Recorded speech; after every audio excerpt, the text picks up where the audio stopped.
Hello everyone, welcome back to Makeup Art from Chiara and Federica. We hope you enjoyed our first episode on Arcimboldo, which you can find on our YouTube page and social media. Today we're going for another Italian Renaissance artist who lived almost a century before Arcimboldo. Another artist connected to Milan, and what a genius he was. Shall we say it together? Of course, Leonardo da Vinci. I know you're all expecting the Mona Lisa, but Federica and I wanted to surprise you with the, come on makeup artist, you say it? La dama con l'ermellino. That is the lady with an ermine, which has a connection to the Mona Lisa.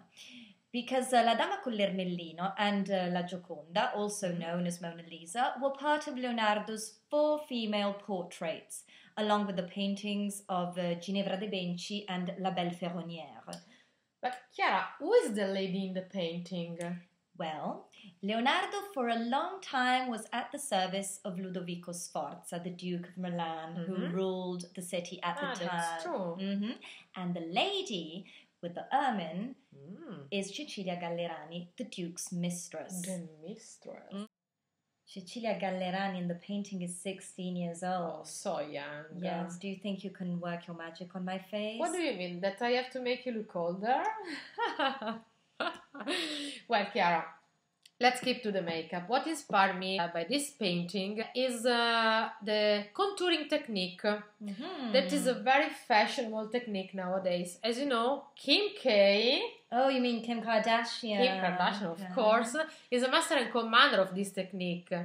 And Leonardo, we could say, played so incredibly well with the highlights and shadow in the paintings that I'm going to reproduce the technique with these creams in order to play the same way on your face. Okay. So, no doubt, Leonardo could have been also a great makeup artist, we could say. Seriously, also that.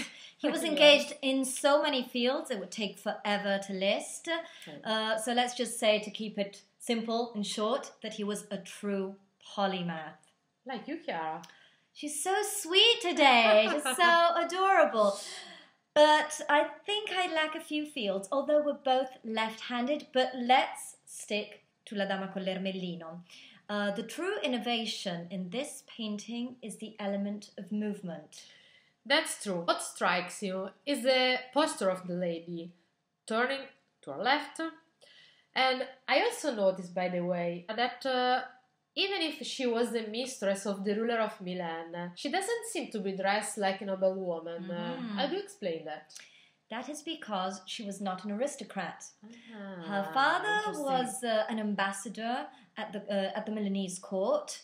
Her mother was the daughter of a noted doctor of law, but there was no blue blood. A lot of information, you know. I see. And what about the choice of the ermine? Oh, this is an interesting one. The ermine was kept as a pet in those days by the aristocracy, a bit like cats and dogs today. So cute. Not so much, according to your taste. But it also is full of allegorical meanings. For instance, it was the symbol of purity and moderation. It had personal significance to Ludovico il Maro, who had been in the order of the ermine and used it as personal emblem. That's true. And, you know, I love puns. I know. I found some wordplay also here. Because in ancient Greek, the term for ermine is gale. Gallerani, Cecilia Gallerani, I got it. Oh, and there's another little treat on this lady. Tell me. It's a secret. Yes, she gave birth to a son acknowledged by Ludovico not long after the painting was done. Wow, that's a kind of gossip. Yes. Did you know that? Exactly. It's a bit like seeing the photograph in a tabloid. Sorry, Leonardo, if I'm comparing you to that kind of thing. But this is very remarkable because in those days, weasels and ermines symbolized imminent childbirth. Notice how the ermine casually covers her womb. That's true. Yeah, definitely. This painting is full of symbols, really. For the base of contouring, since Chiara has an heart-shaped face, I used the darker cream on the top and on the sides of the forehead. Then I did the same on the sides of her nose and nostrils, under the cheekbones and on the chin. I added the lighter cream on the areas of the face I wanted to stand out. The goal was to give more volume to Chiara's face. Finally, I blended the two creams together to create the base on which I then applied and blended the foundation. For the base, I decided to go for a natural color, empowered by a golden shimmer effect, in order to recreate the beautiful light that Leonardo gave to the lady's face. For the eyes, Leonardo plays a lot with the highlights and shadow, so I recreated the luminosity using a neutral base on the eyelid, then a light gold touch with an eye pencil, and fix it all using a matching eyeshadow.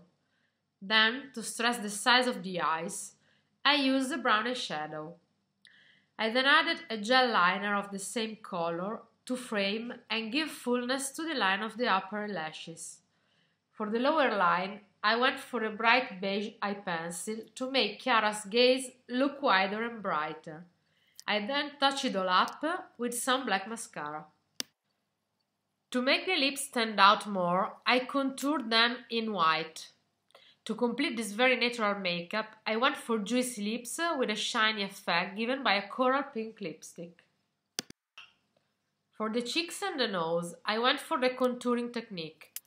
Light gold and warm brown powder to recreate the highlights and shadows used by Leonardo to make the lady's face more three-dimensional. As a final touch, a peach blush to give a fresh and natural appearance to the cheekbones. Chiara, what are you doing with Michi? I borrowed your cat to portray the lady with an ermine, and I do not like ermine, so I'd stick to your cat. Oh, let him go, let him go. He wants to roam about. Yeah. So, this is the final result, guys. What do you think about this contouring technique? Oh, I think it's amazing. I love the way it's so three-dimensional, all into proportion. My cheekbones stand out. So, hey Kim Kardashian, don't you dare touch Federica. She's my makeup artist. Oh, I'm flattered. That's the truth. So, Da Vinci makeup artist, thank you for today's makeup. I really, really enjoyed it. Thank you. We hope you did too. And if you did, stay tuned for the next episode. Ciao!